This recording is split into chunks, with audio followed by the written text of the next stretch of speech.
அன்பு நண்பர்கள் அனைவருக்கும் வணக்கம். வாழ்க வையகம், வாழ்க வளமுடன். எல்லா புகழும் ஆண்டாளுக்கே. நரசிம்மன் திருவடிகளே சரணம். சிமத்த விஷ்ணு சித்தாரிய மனோநந்தன ஏதவே நந்தநந்தன சுந்தரி கோதாய நித்தியமங்கலம். தென்னாடுடைய சிவனை போற்றி, எந்நாட்டவர்க்கும் இறைவா போற்றி. முதல் விஷயம், ஆரகலூர் சிவன் கோயிலில் உள்ள கால பைரவருக்கு தேய்பிரை அஷ்டமி தினமான இன்று தமிழ்நாட்டுடைய முன்னாள் முதலமைச்சர் திரு எடப்பாடி பழனிசாமி அவர்கள் வெள்ளி கவசம் சாத்தியிருக்கின்றார்கள்.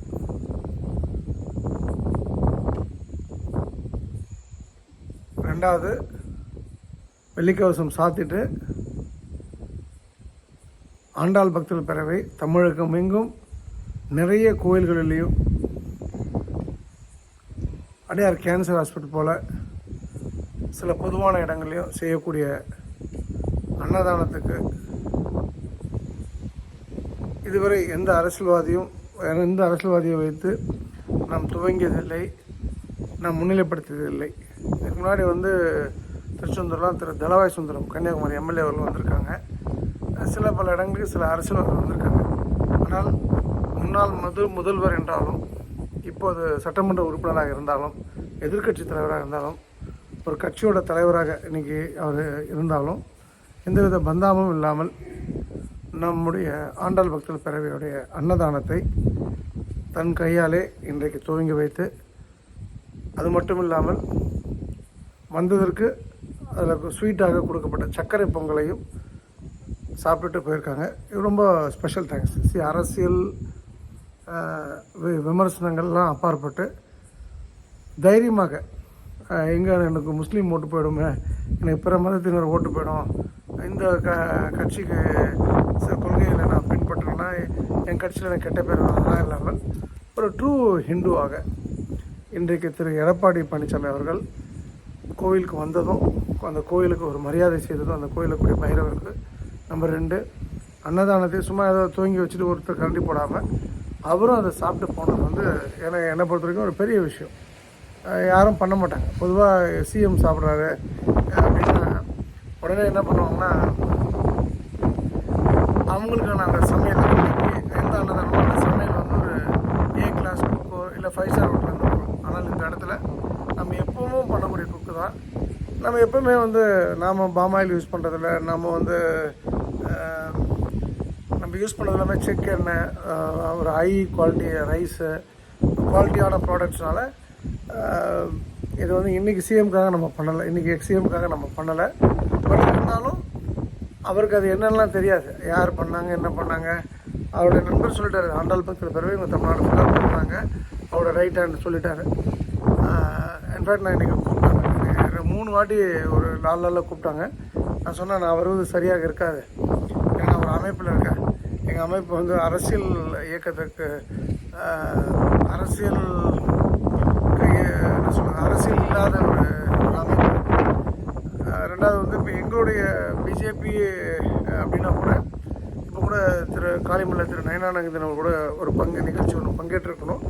நான் அது என்னுடைய நண்பர் ஒருத்தர்கிட்ட சொல்லி எனக்கு ஒரு வேலை இருக்குன்னு சொல்லி நான் எனக்கு சில அனுபவம் உண்டு. பட் இருந்தாலும் என்னுடைய எடப்பாடி பழனிசாமி அவர்களுக்கு ஒரு வலதுகரமாக இருக்கக்கூடிய என்னுடைய நண்பர், என்னுடைய சேம் கேஸ்ட்னு சொல்லலாம். அவர் நம்ம டீமை சரவணன், சாய் சிவா, ஈரோடு மாயவன் சார், அர்ச்சனா ரவிக்குமார், இவங்க எல்லாத்தையும் கூப்பிட்டு இன்ட்ரடியூஸ் பண்ணி சால்வ் போட வச்சு அவ்வளோ கூட்டத்துலேயும் அவர் மரியாதை சொல்லி செய்திருக்கார்.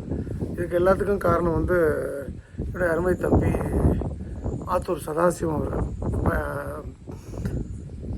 அவர் எனக்கு ஒரு 16 வருஷமாக எனக்கு தெரியும் எனக்கு. ஸோ அந்த வகையில் அவருக்கு ஒரு ஸ்பெஷல் தேங்க்ஸு. சேலம் புறநகர் மாவட்ட அஇஅதிமுக செயலர் திரு இளங்கோவன் அண்ணா அவர்களுக்கும் என்னுடைய மனமார்ந்த நன்றி. ஸோ என்னை பொறுத்த வரைக்கும் எல்லா அரசியல் கட்சிகளுமே ஒரு முஸ்லீம் பண்ணிங்கனாலும் இப்படி தான் சாப்பாடு பண்ணணும், கிறிஸ்துவ பண்ணிங்கனாலும் இப்படி தான் சாப்பாடு பண்ணணும். எல்லா இடத்துலையுமே நம்ம நோக்கம் புரட்சி தலைவர் எம்ஜிஆர் அவருடைய வழியில் புரட்சி கலைஞர் என்றைக்கும் என் மனசில் வாழக்கூடிய கேப்டன் விஜயகாந்த் வழியில் சாப்பாடு போட்டுக்கிட்டே இருக்கணும், அவ்வளோதான். பசின்னு ஒருத்தன் தூங்கக்கூடாது. அட்லீஸ்ட் அன்றைக்கி ஒரு நாளாவது உண்மையான பக்தர்கள். சும்மா அந்த குடிச்சிட்டு வந்து இங்கே சாப்பிட்டா 50 ரூபா மிச்சம் நினைக்கக்கூடிய பணக்காரனுக்கு போடுறது எனக்கு விருப்பம் இல்லை. ஒரு வேளை சோறு அப்படின்றது அவனுக்கு ஒரு கனியாக கனவாக இருக்கிற மக்களுக்கு அந்த உணவை கொடுக்குன்றதுல எனக்கு ஐயப்பாடு இருவேறு கருத்துக்கள் கிடையாது. ஸோ அந்த வகையில் என்னோடய குழு நண்பர்களும் நான் சொன்னதை சீரியஸாக எடுத்துக்கிட்டாங்க. இப்போது என்னுடைய அருமை தம்பி சந்திரகாசன் வந்து பரிக்கல் கோயிலில் அன்னதானம் ஸ்டார்ட் பண்ணணும்னு சொல்லியிருக்காரு. நரசிம்மர் கோயிலில் மாயமாக வந்து அவங்க சப்போஸ் அந்த கோயில் நிர்வாகம் ஒத்துக்கலை அப்படின்னு சொன்னால் கோயிலுக்கு முன்னாடி இருக்கக்கூடிய மண்டபத்தில் வச்சு பண்ணுறதுன்னு முடிவு பண்ணியாச்சு. கோயிலுக்கு நம்ம போகிறது நம்ம எங்கே வேணால் சாப்பிடுவாங்க, யார்கிட்டையும் நம்ம பர்மிஷன் கேட்கணும் அவசியம் இல்லை. இந்த சென்ஸ் வந்து எக்ஸப்ட் போலீஸ் அண்டு ரொம்ப ஸ்பெசிஃபிக்காக சொல்லணுன்னா safety measures like food safety certificate 2 தான் மஸ்ட்டு.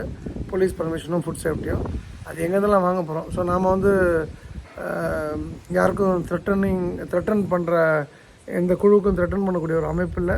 நம்பர் 2 நம்ம நோக்கம் அன்னதானம் மட்டும்தான், அரசியல் இல்லை. அந்த வகையில் இது போன்ற அன்னதானங்களை யார் ஊக்கப்படுத்தினாலும் அவருக்கு பின்னாடி நான் நிற்பேன். போன வாரம் அந்த கருத்து, இந்த வாரம் அந்த கருத்து கிடையாது. போன வாரம் கருத்து அது இந்திய தேசம் சார்ந்த ஒரு விஷயம். இந்த வாரம் கருத்து என்னுடைய கனவு உங்களுக்கு ஒரு முன் வந்து சப்போர்ட் பண்ணுறாருன்னா அதுக்கு நான் சப்போர்ட் பண்ணி தானே ஆகணும். ஸோ ரெண்டுத்துக்குமே வேறுபாடு இருக்குது. ஸோ திரும்பவும் சொல்கிறேன், இன்றைக்கி நடந்த நிகழ்வுக்கு காரணமான அத்தனை பேருக்கும் என் மனமார்ந்த நன்றி. இன்றைக்கி நம்ம பார்க்க வேண்டிய விஷயம் வந்து ரொம்ப சிம்பிளான விஷயம். ஏன்னா ஓஷோ கதையில் எனக்கு ரொம்ப பிடிச்ச ஒரு கதை. அந்த கதை என்னென்னா, நான் வெளியில் உட்காந்து இந்த வீடியோ போடுறேன். மணி வந்து 9:30 மணி இரவு. காற்று அநியாய காற்று, கஸ்ட்டு ஸ்பீடு ஆல்மோஸ்ட் ஒரு 40 கிலோமீட்டரில் இருக்குது. இப்போ நான் எழுந்துச்சுன்னா சேர்லாம் பறந்து போயிடும். அதனால தான் அந்த தூசி பட்டால தான் அந்த காற்றுடைய வேகம் தான் ஒரு சின்ன டிஸ்டர்பன்ஸ் பொறுத்துங்க. ஏன்னா உங்களுக்கு ஒரு வித்தியாசமான ஒரு பேக்ரவுண்டோட ஒரு வீடியோ போடணும்னு ஆசை. ஓஷோட கதையில் ஒரு மிக சிறந்த கதையாக இந்த கதையை சொல்லுவேன். இது ஒரு முறை நான் ஏற்கனவே வீடியோவில் நான் வந்து இதை பற்றி பேசியிருக்கேன். இருந்தாலும் இன்றைக்கி அதை பற்றி பேசணும். ஒரு சீடன் ஓஷோவுக்கு ரொம்ப நாளாக ஓஷோ கதையில் வரக்கூடிய அந்த குருவுக்கு ரொம்ப நாளாக பணிவிடை செஞ்சுட்டே இருப்பார். அந்த சீடன் சொல்லுவான் வந்து சீடன் வந்து அவர் என்ன பணிவிடை செய்வான்னா, குருவுக்கு வந்து காலை முக்கிறது, தண்ணி பிடிச்சி வைக்கிறது, அவருக்கு வந்து தேவையான துணிகளை துவைச்சி கொடுப்பது, சமைத்து கொடுப்பது, ரொம்ப சுத்தமாக ஆசிரமத்தை வைத்துக்கொள்வதெல்லாம் அந்த சிஷ்யனோட வேலை. ஒரு நாள் அந்த குரு சொல்வார், ஏன்டா நீ சும்மா இது மாதிரி பண்ணிகிட்ருக்கிய, என்னால் உனக்கு எந்த உபயோகமும் இல்லை, ஏன் இதெல்லாம் பண்ணிகிட்ருக்கேன்னும் போது, இல்லை குருவே, உங்களால் எனக்கு தெரியும் மிகப்பெரிய மந்திரம் சக்தி பெற்றவர் நீங்கள், எனக்கு ஒரு மந்திரம் உங்கள்கிட்ட வந்து கற்றுக்கணும்னு ஆசை, அதுக்கு தான் நான் உங்கள்கிட்ட வேலை செய்கிறேன்னு சொல்லிட்டு குரு சொல்லிப்பா பிறகு கேட்க மாட்டான். இது வந்து ஒரு நாள் 2 நாளில் கிட்டத்தட்ட 38 வருஷம் இந்த சம்பவம் தொடர்ந்து நடந்துகிட்டே இருக்கும். அப்போ கூட குரு சொல்வார், நீ ஏதோ ஒரு எக்ஸ்ட்ரீம் ஸ்டேஜில் வந்து நீ வேறு யாராவது நல்ல குருவை பார்த்து அவனை மந்திரம் கற்றுக்கோ, எனக்கு ஒன்றுமே தெரியாது, நீ காரணமின்றி உன் நேரத்தை வந்து செலவு செஞ்சுட்ருக்க, வேஸ்ட் பண்ணுற அப்படின்ட்டு. உங்களுக்கு அதிசயம் தெரியாது என்று எப்போதும் நீங்கள் மறுத்து வருகின்றீர்கள் என்று எனக்கு தெரியும், அந்த சிஷ்யன் சொல்கிறான். ஆனால் நீங்கள் எப்போதும் அதிசயங்களை நடத்தி கொண்டிருப்பவர்கள் என்பது எனக்கு மட்டுமே தெரியும். பிறர் என்னிடம் இதை கூறியும் இருக்கின்றார்கள். நீங்கள் அவர்கள் கூறுவது போல அதிசயம் எனக்கெல்லாம் இல்லை, எனக்கு நடத்த தெரியாது அவர் சொல்கிறது போயினா நான் ஒத்துக்க மாட்டேன்.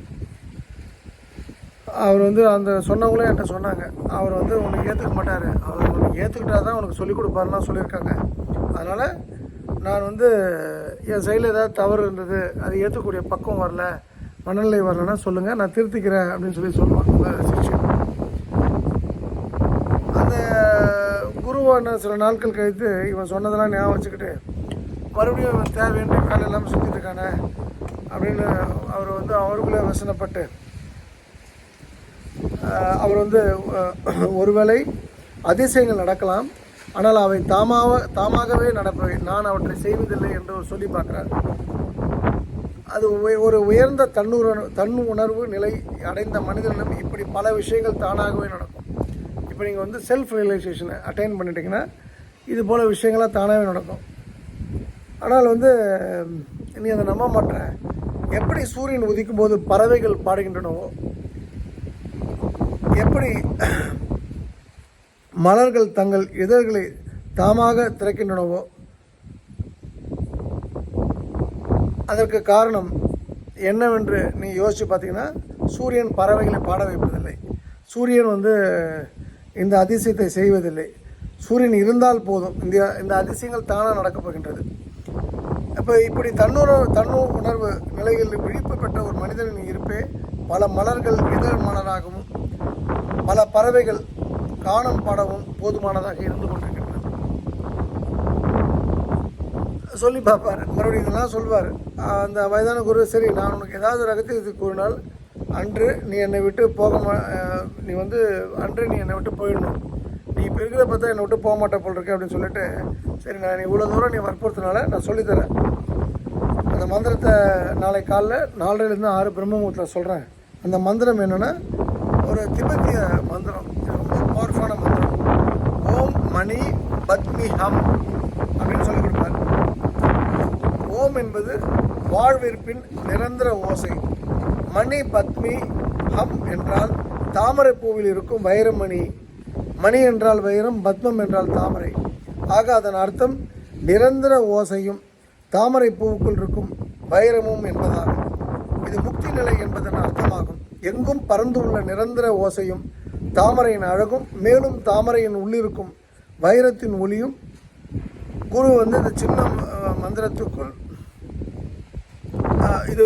இந்த ஒரு சின்ன மந்திரத்துக்குள் அவர்கள் முக்திய அனுபவத்தின் முழுமையும் சுருக்கி வைத்துள்ளார்கள் அப்படின்னு சொல்லி, இதுக்கு நம்ம முன்னோர்கள் வைத்துள்ளார்னு சொல்லி அவர் தெளிவாக அவருக்கு எக்ஸ்ப்ளனேஷனாக கொடுப்பார் அந்த சிஷ்யனுக்கு. ஆனால் இந்த மந்திரத்தை எடுத்து சென்று இதை 5 முறை, வெறும் 5 முறை கூறு. முதலில் குழி, அப்புறம் புத்தாடைகளை அணிந்து கொள், கதவுகளை மூடிக்கொண்டு தனியே ஒரு இடத்தில் அமர்ந்து இந்த மந்திரத்தை 5 முறை கூறு. பிறகு நீ எந்த அதிசயம் வேண்டுமானாலும் செய்யலாம் அப்படின்னு சொல்லுவார். இப்போ சிஷ்யனும் சரின்னு சொல்லிடுவான். அவனுக்கு அதுதான் நான் ரொம்ப நாளாக எதிர்பார்த்தான். அவன் உடனே நன்றி கூட குருவுக்கு சொல்ல மாட்டான், உடனே வெளியேறிடும். இதை விட்டு அவன் வந்து வெளியேறிட்டு அந்த ஆசிரமத்தோட வாசலை கடப்பது முன் குரு கூப்பிடுவார் சிஷ்யனை. ஒரு முறை ஒரே ஒரு நிமிஷம் இங்கே வா அப்படின்னு சொல்லுவார். அவனும் போவான். ஒரே ஒரு விஷயம் சிஷ்யா, நீ எந்த சூழ்நிலை இந்த மந்திரத்தை உச்சரிக்கும் போது குரங்கை நினைக்கக்கூடாது அப்படின்னு சொல்லுவார். பார்த்தீங்கன்னா இவனும் சரின்னு சொல்லிடுவான், இது என்ன தப்பு மேட்ரு அப்படின்னு சொல்லிட்டு. ஆனால் அவன் வந்து அந்த மந்திரத்தை உச்சரிக்க உதவும் போது, முற்படும் போது ஒரு குரங்கு, 2 குரங்கு, 100 குரங்கு, எங்கே பார்த்தாலும் குரங்காக இருக்குது. அவன் மனைவி நடந்து போனால் குரங்கு மாதிரி தெரியுதா, அவன் அப்பா நடந்து போனால் குரங்கு மாதிரி தெரியுதா, பிள்ளைங்க நடந்து போனால் குரங்கு மாதிரி தெரியுறாங்க. அவனால் வந்து அந்த மந்திரத்தை உச்சரிக்க முடியல. சரி அடுத்த நாள் காலைல மறுபடியும் ட்ரை பண்ணலான்ட்டு அதாவது நிர்வாணமாக நின்று அதை சொல்லி பார்க்குறான். அப்போ எதுவுமே அந்த இடத்துல இல்லைன்னு நினச்ச இடத்துல மறுபடியும் ஒரு குரங்கு வந்து அந்த அவன் குளிக்கிற இடத்துல எட்டி பார்க்குற மாதிரி அவனுக்கு மனசில் போயிடுது. சரி வேறு வழி இல்லாமல் குருக்கிட்டே போயிட்டு, குருவே நீங்கள் வந்து வேணுன்ட்டு என்னை கன்ஃபியூஸ் பண்ணிட்டீங்க, இந்த வெறுமன மந்திரத்தை சொல்லியிருந்தால் நான் சொல்லியிருப்பேன், மந்திரத்தை சொல்லும்போது குரங்க நினைக்காதீங்கன்னு சொல்லிட்டீங்க, அங்கே எங்கே பார்த்தாலும் குரங்காக தான் இருக்குது, லட்சக்கணக்கான குரங்காக இருக்குது, அதனால் நீங்களே மந்திரத்தை வச்சிங்கன்னு சொல்லி அவன் சொல்லுவான்.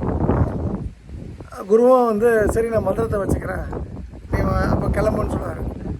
அப்போ அவன் சொல்லுவான் வந்து, என்கிட்ட இருக்க குரங்குகள் வந்து பெரிய டார்ச்சராக இருக்குது, இனிமேல் குரங்குகளே வரக்கூடாதுன்னு சொல்லி மந்திரத்தை எழுதி கொடுத்துருல திரும்ப எனக்கு, இனிமேல் குரங்குகள் வராதுன்னு சொல்லிட்டு அந்த குரு சொல்வார்.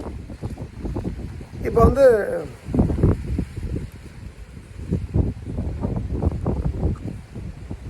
வந்து அடுத்ததாக வந்து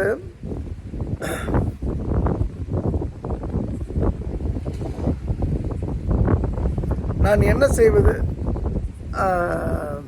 நீ தான் கேட்ட, நான் கொடுத்தேன், அதனால் இப்போ நீயே திரும்ப கொடுத்துட்ட, நான் எதுவும் தவறு பண்ணல, நீ ஆசைப்பட்ட அதற்கான விஷயங்களை பார்த்துட்டு இனிமேல் நீ வந்து மகிழ்ச்சியாக போயிட்டு வான்னு சொல்லிட்டு அப்போ வந்து கிளம்பிடுவாங்க. அவன் வந்து ஓம் என்று துவங்கிய கணமே ஒரு குரங்கு தோன்றதுனால தான் இந்த பிரச்சனை. அப்போ இந்த அதிசயங்களை இந்த மாதிரி வந்து ஒரு நல்ல மந்திரத்தை உச்சரிக்க விடாமல், இந்த ஏதோ அதிசயங்கள் நடத்த விடாமல் வந்து அவன் ஆனதால் அவன் வந்து நேராக அவனோட சொந்த வேலை ஏற்கனவே பார்த்துருந்த கடைக்கு போய் நான் வேலையை பார்க்குறேன், இந்த அதிசயங்கள் நிகழ்த்தும் என்ன இனிமேல் எனக்கு சரிப்படாதுன்னு சொல்கிறான் குருக்கிட்ட. அப்போ வந்து இதில் அந்த ஓஷோவோட இந்த கதையில் இது ஏன் நான் பார்த்து படித்தேன்னா, இது வந்து ஜென்ரலாக இப்போ இது கடந்து போயிடலாம். அந்த வார்த்தைகளும் வாசகங்களும் ரொம்ப முக்கியமானது. இன்னும் நான் வந்து மனிதனை பொறுத்த வரைக்கும் ஒரு நல்ல பாசிட்டிவான ஆளாக இருப்பான். ஒரு சின்ன நெகட்டிவிட்டி வந்ததுன்னா அந்த நெகட்டிவிட்டி தான் அவனை அதிகம் துன்புறுத்தும். உதாரணத்துக்கு இன்றைக்கி 1 லட்ச ரூபா பணம் வந்திருக்கும் ஒருத்தனுக்கு. அவன் வந்து 1000 ரூபாய் 2000 ரூபா கூட வந்து அவன் வாழ்க்கையில் பெரிய விஷயம். 1 லட்ச ரூபா பணம் வந்து தான் அவன் தூக்கி வச்சு கொண்டாடணும். அவன் வாழ்க்கையில் எது வேணால் வந்து அந்த மகிழ்ச்சியை சீர்குலைக்க வரலாம். வண்டியில் வந்து சின்னதாக கோடு வந்துடும், போகிறவன் திட்டிட்டு போவான். எவனோ ஒருத்தர் 500 ரூபாய் ஏமாற்றிருப்பான். இவனுக்கு 1 லட்ச ரூபா வந்திருக்கும். 500 ரூபாய் ஏமாற்றதை வந்து நினச்சி வருத்தப்படுவான். சாப்பாட்டில் வந்து ஏதாவது பூச்சி விழுந்திருக்கும். மனைவி கூட சின்ன மன வருத்தம் வர மாதிரி பேச்சு. குழந்தைகள் ஏதாவது தப்பு பண்ணுவாங்க. இவன் காலில் ஏதாவது அடிபட்டுக்கும், இல்லை கையில் ஏதாவது அடிப்படும், ஏதோ ஒரு விஷயம். அப்போ நாம் எல்லோருமே மருந்தை சாப்பிடும்போது குரங்க நினைக்கக்கூடாது அப்படின்னு ஒரு நம்ம நார்மலாக சொல்லக்கூடிய விஷயந்தான். அதுபோல் நம்ம எவ்வளோ பாசிட்டிவாக இருந்தாலும் அந்த நெகட்டிவான விஷயங்கள் நம்மளை வந்து ரொம்ப அட்டாக் பண்ணுது. நம்மளை வந்து அதுதான் நம்மளை வந்து ஆக்கிரமிப்பு பண்ணி நம்மளை செயல்பட விடாமல் தடுக்குது அப்படின்னு அந்த சூழ்நிலை தான் நான் இருக்கின்றேன். நீங்களும் அப்படி தான் இருப்பீங்க. அப்போ இதை சரி செய்யணும் அப்படின்னு சொல்லி நீங்கள் கேட்டிங்கன்னா, எதிர்பார்ப்பு இல்லாமல் வாழ பழகுங்கள் 1. நம்பர் 2 பொறுமையாக இருங்கள். நம்பர் 3 அமைதியாக மாறுங்கள். நம்பர் 4 தேடுவதை நிறுத்துங்கள். நீங்கள் தேடியது தானாக கிடைக்கும். அவ்வளோதான், ரொம்ப சிம்பிள். நீங்கள் தேடுவதை ஃபஸ்ட்டு நிறுத்துருங்க. நீங்கள் எதை தேடிங்களோ அது தானாகவே உங்களுக்கு கைக்கு வந்து சேரும். இதுதான் அந்த கதையுடைய உச்சக்கட்ட சூட்சமம். இப்போ நான் உதாரணத்துக்கு இப்போ இந்த விஷயத்தை நம்ம கொஞ்சம் எலாபரேட் பண்ணால், ஏற்கனவே சொன்னதான். இப்போ நிறைய பேர் குழந்தை இல்லாதவங்க இருக்காங்க. அவங்க நிறைய டெஸ்ட்லாம் பண்ணுவாங்க.